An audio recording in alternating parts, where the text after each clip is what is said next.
Good Sunday morning, everybody. Still working on new intro music. Billy Colburn here, 7:25 Sunday morning on Martin Luther King Jr. holiday weekend. Many of you know the Nottoway Board of Supervisors yesterday has decided to call a special meeting for this coming Thursday, January 22nd, from 6:30 to 7 p.m. to discuss the bowling alley. I received yesterday information. I did a video. I don't know why it didn't go live. So Dickie Ingram yesterday said he replied to my email, and Supervisor Dickie Ingram said he first became aware of the legal status of Mr. Tony Ingram, no relation, at the December 11th closed session of the board. That was during a work session. Legal counsel was present at the closed session. The issue was discussed. And to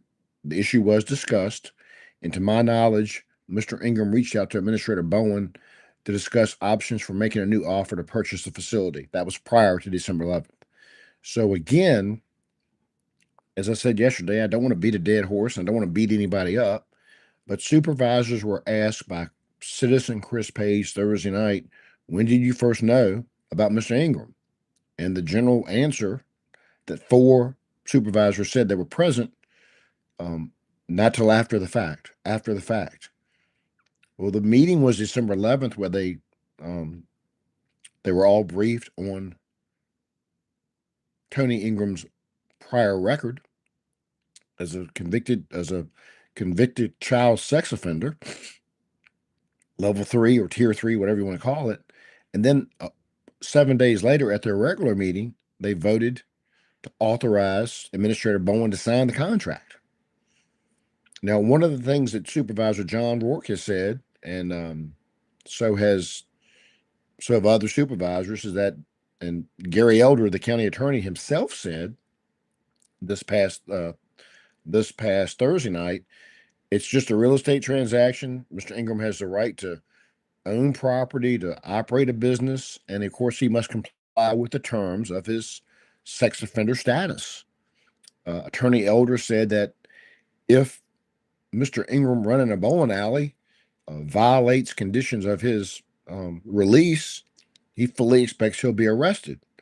That's a legal question.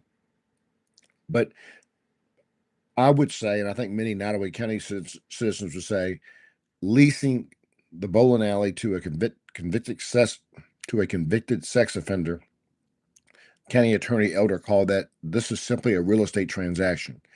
I would compare that to saying the ice storm of 2021 that was catastrophic was just a little freezing rain. This was more than a real estate transaction. That building, let's face it, how did we get to that building? Picket Lanes caught on fire in 2008. The county rebuilt at a new location in 2010. David Carmichael, who runs the bowling alley in Farmville, ran it well, from what I hear, for about several years. And then in 2018, a woman that was upset with a man at 2 a.m. on Labor Day weekend on 2018 drove a car deliberately through the side of the building, came to rest in the middle of the bowling alley in lanes 8 and 9. The picture went viral. Picture I took went viral. And let's see, then you had COVID, then you had a reopening, then you had new ownership. They had the American Studs strip show, which caused a great angst. I will say this about the strip show: it was male dancers. They engage in some very intimate kissing with the female patrons. I didn't hear anyone who was there complain about the activity. It was for adults only. It's certainly not my cup of tea, but it was a legal venture. But that everybody went crazy about that, and so they terminated the lease eventually.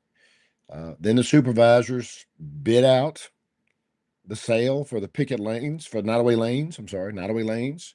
In December 2024, the high bidder was Kyle Houts at $430,000. That financing or whatever fell through. Supervisors last year rebid, but then rejected all the bids. They got 5 bids, rejected all the bids in October. It's either September or October. And the reason they rejected them, I was told, was because they may use a bowling alley for social services when they do the construction at the courthouse. Well, then, lo and behold, one of the bidders, Mr. Ingram, approached Administrator Bowen, and all of a sudden that set into motion a deal with Mr. Ingram after they rejected all the bids. He was no longer an active bidder. He was just somebody that went up to the county administrator and said, "Hey, I want to make a deal." And the supervisors were informed. Mr. Bowen was informed after that Mr. Ingram was a convicted sex offender. Administrator Bowen told Chairman Collins, and then Chairman Collins briefed the full board on December 11th with legal counsel present, and legal counsel said that is Mr. Ingram's problem, not yours. And then a week later, on December 18th, supervisors voted to authorize Bowen to sign a contract with Mr. Ingram. Many are making the case that once you rejected all the bids, you start fresh. If you have an offer from somebody and you want to entertain that offer, a public hearing should have been held. And the public hearing is not required by law to lease a county or public building, but a building with this history and this significance, certainly you should. And it's not just a lease, folks. It's a lease purchase agreement. It's a lease purchase agreement. Now, supervisors may say, well, we would have a hearing when we go to sell. Whole thing should have been up front, guys and gals. They know that. And again, what did supervisors think they were being asked when Chris Page said, what did you know and when? When were you aware? Well, the answer was not till after the fact. Well, that was December 11th.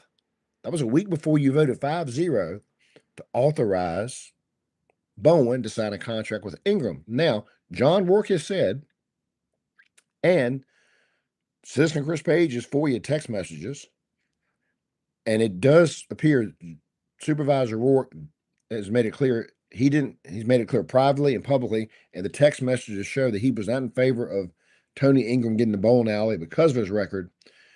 Rourke voted to move forward in December because he thought it was going to be another vote and that other bidders would be brought back into the equation or contacted, and that didn't happen. Supervisor Rourke has taken some heat on this, but his email to me on Friday and the text messages that go back to December 30th show John Rourke being consistent.